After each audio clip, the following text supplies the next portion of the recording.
मैं नहीं भूला हूं जब कांग्रेस की सांसद प्रियंका गांधी वाड्रा संसद के अंदर यह बैग लेकर आई थी जिसके अंदर पैलेस्टाइन लिखा हुआ था।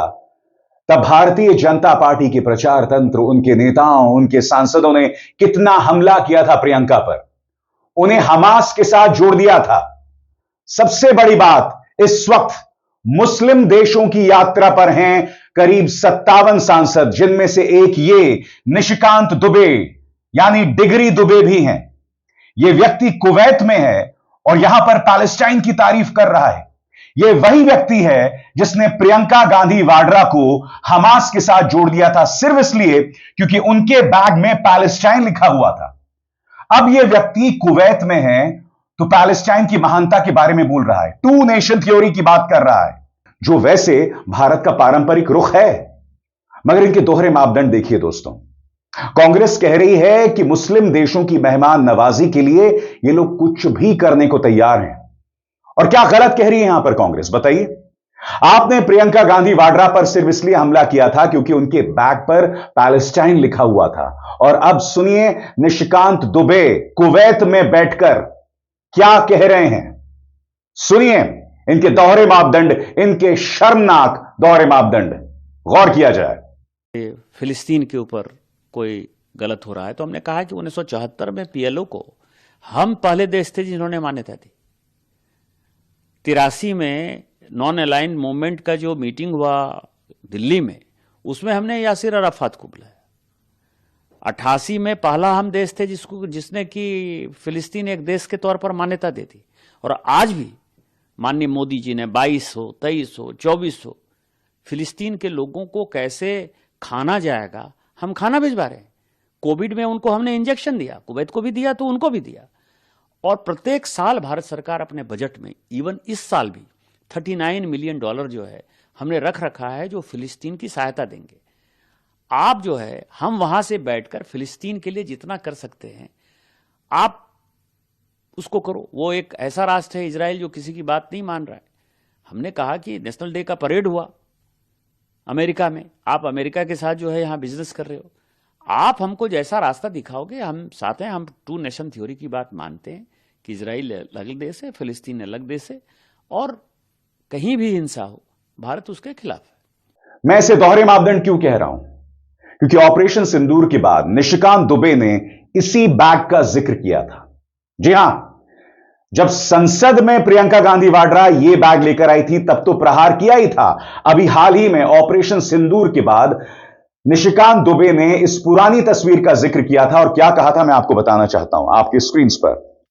कांग्रेस महासचिव प्रियंका गांधी जी के फिलिस्तीन बैग लहराने के कारण वहां के आतंकवादी संगठन हमास ने पाकिस्तान जाकर इस फरवरी में लश्कर-ए-तैयबा, जैश-ए-मोहम्मद के साथ कश्मीर दिवस मनाया। पहलगाम में हिंदुओं की हत्या में भी हमास का नाम आ रहा है। वोट बैंक के लिए कांग्रेस आतंकवादी संगठन के मन को बढ़ाकर हिंदुओं की हत्या कब तक कराएगी। सबसे बड़ी बात, अब तक पहलगाम में हमास का कोई लिंक सामने नहीं आया है। इसमें दो राय नहीं है कि हमास के लोग पाकिस्तान जरूर गए थे और इसको लेकर मैंने उसकी आलोचना की थी। मगर यहां पर प्रियंका गांधी वाड्रा ने सिर्फ एक बैग पर पैलेस्टाइन लिखा और आपने इसे हमास के साथ जोड़ दिया। आप कुवैत में बैठकर पैलेस्टाइन की तारीफ कर रहे थे। यह दोहरे मापदंड नहीं है तो क्या है? तो क्या इस लिहाज से और इस लॉजिक से निशिकांत दुबे आप हमास के प्रवक्ता हैं? बताइए। आप तो पैलेस्टाइन की बात कर रहे हैं। आपने यह तक कह दिया कि इस्राइल को इस तरह की हिंसा नहीं करनी चाहिए, यानी कि आपने जो अभी अभी बयान दिया उसमें आप पैलेस्टाइन के साथ हैं और इस्राइल को उसकी हिंसा के लिए उसकी आलोचना कर रहे हैं। तो क्या इस लॉजिक से निशिकांत दुबे जो हैं वो हमास के प्रवक्ता हैं? कांग्रेस ने निशिकांत दुबे के इस दोहरे मापदंड पर प्रहार किया है। पार्टी के प्रवक्ता पवन खेरा कहते हैं, देश में दुर्वचन, परदेश में प्रवचन। दंगाई प्रवृत्ति का यह व्यक्ति मुस्लिम देशों की मेहमान नवाजी लेने के लिए फिलिस्तीन का हिमायती बन गया है, लेकिन घर आते ही वही नफरत का राग अलापने लगेगा। ऐसे दोगले लोगों द्वारा भारत का प्रतिनिधित्व करने से देश की छवि पर बहुत नकारात्मक असर पड़ता है। बात तो वाजिब है। साथियों, दो चीजें बहुत स्पष्ट हैं। पहला, आतंक का कोई धर्म नहीं होता, और दूसरा, भाजपाइयों का कोई ईमान नहीं होता। मैं ये किसी कारण से कह रहा हूं, बड़े दावे से कह रहा हूं। आप देखिए किस तरह से जब संकट आया, ये सरकार जिसकी असलियत से हम और आप वाकिफ हैं, मुसलमानों के विषय में ये क्या सोचते हैं ये हम और आप जानते हैं, लेकिन जब संकट आया, विश्व समुदाय के सामने आपको अपनी एक वैद्य लेजिटिमाइज करना था अपनी छवि को, तो आपने कर्नल सोफिया का सहारा लिया, उनको आपने सामने रखा। और कुछ दिनों के बाद ही आपके अपने मध्य प्रदेश के मंत्री ने क्या टिप्पणी की कर्नल सोफिया के बारे में, कोई एक्शन नहीं लिया। और फिर अभी एमएलसी कर्नाटक का, बीजेपी का एमएलसी फौजिया तरन्नुम आईएएस अधिकारी हैं, लेकिन वो मुसलमान हैं, तो उनके विषय में क्या बोला कि वो पाकिस्तानी हैं, कोई एक्शन नहीं लिया बीजेपी ने। और उससे पहले की एक लंबी लिस्ट है, वो आप जानते हैं कैसे बिल्किस बानो के साथ क्या हुआ और उनके हत्यारों को 15 अगस्त के दिन रिहाई हुई, उनकी माल्यार्पण हुआ, उनका स्वागत हुआ, भाजपा से जुड़े हुए संगठनों ने उनको चीफ गेस्ट तक बनाया। तबरेज अंसारी हो, जुनैद हो, पहलू खान हो, अखलाक हो, एक लंबी लिस्ट है।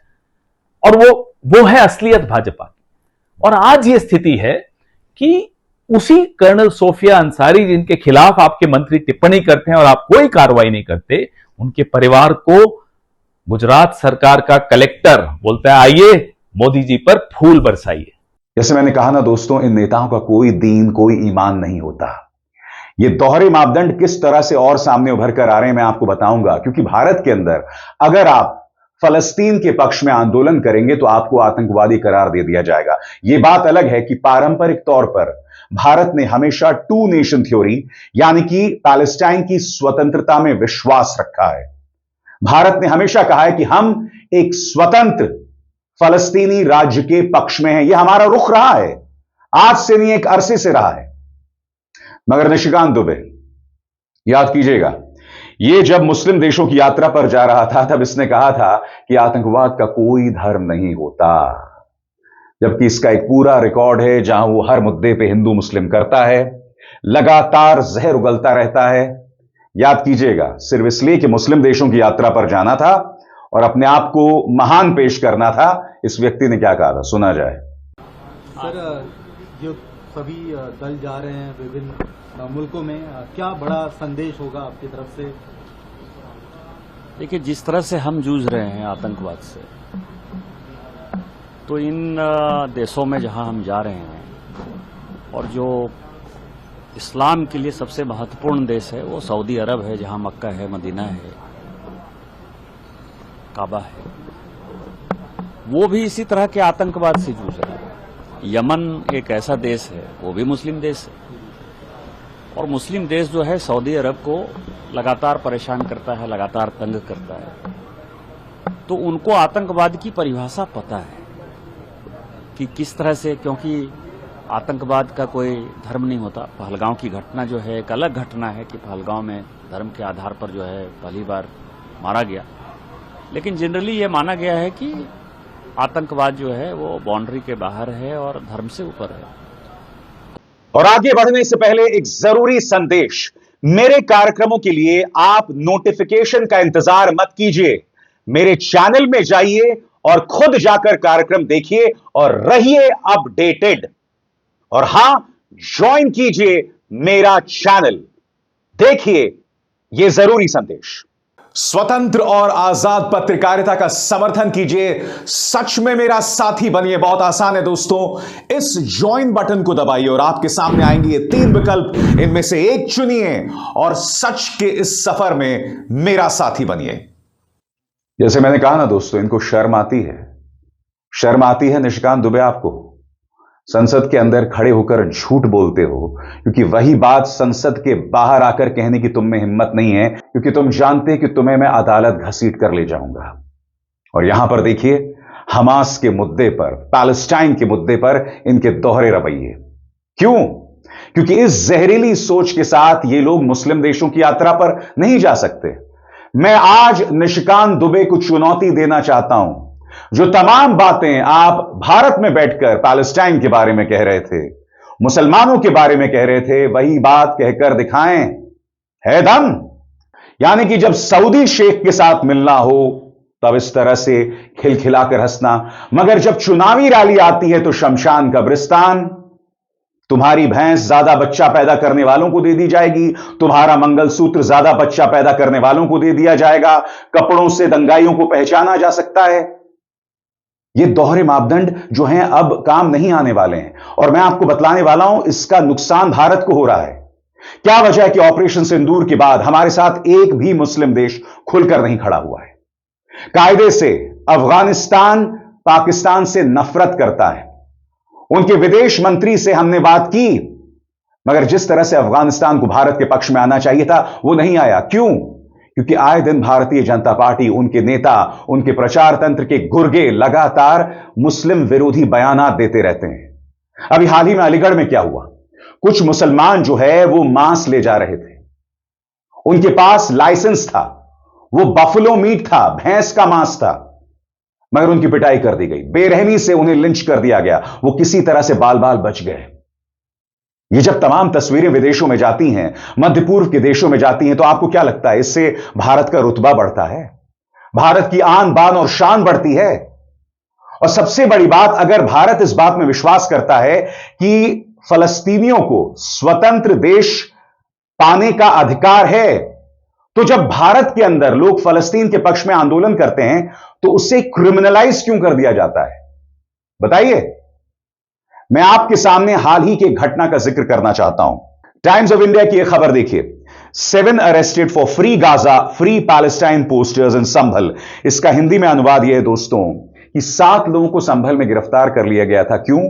क्योंकि उन्होंने पोस्टर्स लगा दिए थे कि फलस्तीन को आजाद करो। यह भारत का रुख रहा है। यह खबर क्या थी दोस्तों, इस पर गौर कीजिएगा। और यह खबर मैं आपको इसलिए बता रहा हूं क्योंकि इनका अपना एक सांसद जब कुवैत में होता है तब यह क्या बोलता है। प्रियंका गांधी वाड्रा जब पैलेस्टाइन का एक बैग लेकर आती हैं तो उन पर किस तरह से प्रहार होता है, उन्हें हमास के साथ जोड़ दिया जाता है। अब मुझे भारतीय जनता पार्टी का प्रचार तंत्र बताए कि आपने जो संभल में किया वो किस लिहाज से सही है। इस खबर के मुताबिक जो लोग प्रदर्शनकारी थे, जिन्होंने फ्री पैलेस्टाइन के पोस्टर्स लगाए थे, वो लोग इस्राएल के बहिष्कार की भी मांग कर रहे थे। क्या यह आतंकवाद है? क्या यह आतंकवाद के पक्ष में उतरना हुआ? सबसे बड़ी बात, इस देश में फलस्तीन के पक्ष में आंदोलन करने को लेकर लगातार क्रिमिनलाइज किया जा रहा है। मैं आपके सामने पेश करना चाहता हूं आर्टिकल 14 की यह खबर। और आर्टिकल 14 की यह खबर क्या कहती है, इस पर गौर किया जाए। How India criminalised pro-Palestinian protests and posts, including using the anti-terrorism law against protesters। यानी कि जिन लोगों ने फलस्तीन के पक्ष में आंदोलन किया उनके खिलाफ आतंकवाद की धाराएं लगा दी गई। मगर निशिकांत दुबे कुवैत में खड़े होकर पैलेस्टाइन के पक्ष में बात कर रहा है, इस पर कोई कार्रवाई नहीं होगी। खबर क्या है आर्टिकल 14 की, इस पर गौर किया जाए। कम से कम 7 भारतीय राज्यों ने प्रो पैलेस्टाइन प्रदर्शनकारियों के खिलाफ आपराधिक मामले दर्ज किए हैं।